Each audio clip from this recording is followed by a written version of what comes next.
একটা দেশ যেখানে রাস্তা নেই বলে মানুষ উড়তে শেখেনি, তারা শিখেছে 200 কেজি বোঝা নিয়ে পাহাড় নামতে।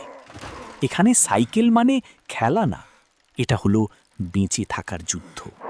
আফ্রিকার হৃদয়ে ছোট্ট এক দেশ, বুরুন্ডি। উর্বর জমি আছে, কিন্তু দারিদ্র্য যেন ছায়ার মতো পেছনে লেগে আছে।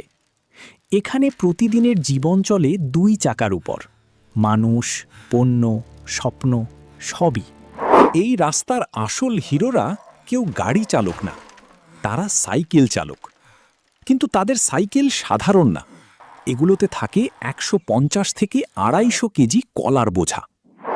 ঢাল বেয়ে নামার সময় গতি পৌঁছায় 60-70 কিলোমিটার প্রতি ঘন্টা। ব্রেক ধরলেই টায়ার ফেটে যেতে পারে। তাই তারা ধরে রাখে শুধু একটা জিনিস, নিয়তি। রাস্তা এখানে কোনো নিরাপদ জায়গা না। ট্রাক আর সাইকেল একই সরু পথে। কেউ কেউ ট্রাকের পেছনে ধরে উঠে যায়, কিন্তু সেটা প্রায়ই শেষ হয় দুর্ঘটনায়, কখনো কখনো মৃত্যুতে। নিয়তি। এই কাজ করে তারা দিনে যা আয় করে তা শুধু পরিবারের খাবারের জন্য যথেষ্ট।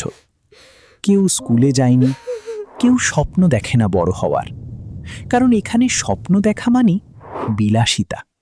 গ্রামে কলা থেকে তৈরি হয় বিখ্যাত পানীয় বানানা বিয়ার। কৃষকরা কলা পচিয়ে ফার্মেন্ট করে বানায় এই ঐতিহ্যবাহী পানীয়।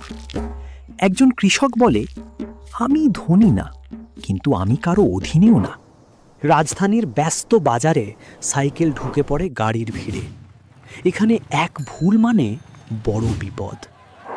তবুও তারা থামে না, কারণ থামা মানে আয় বন্ধ, খাবার বন্ধ।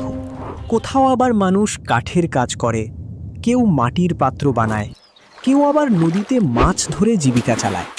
পুরো দেশটাই যেন এক বিশাল শ্রমের মাঠ।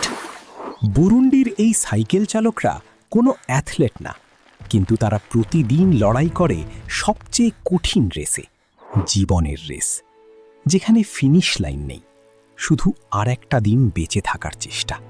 এখানে প্রশ্ন একটাই, মানুষ কি বেঁচে আছে রাস্তার জন্য, নাকি রাস্তা তৈরি হয়েছে মানুষের বেঁচে থাকার জন্য?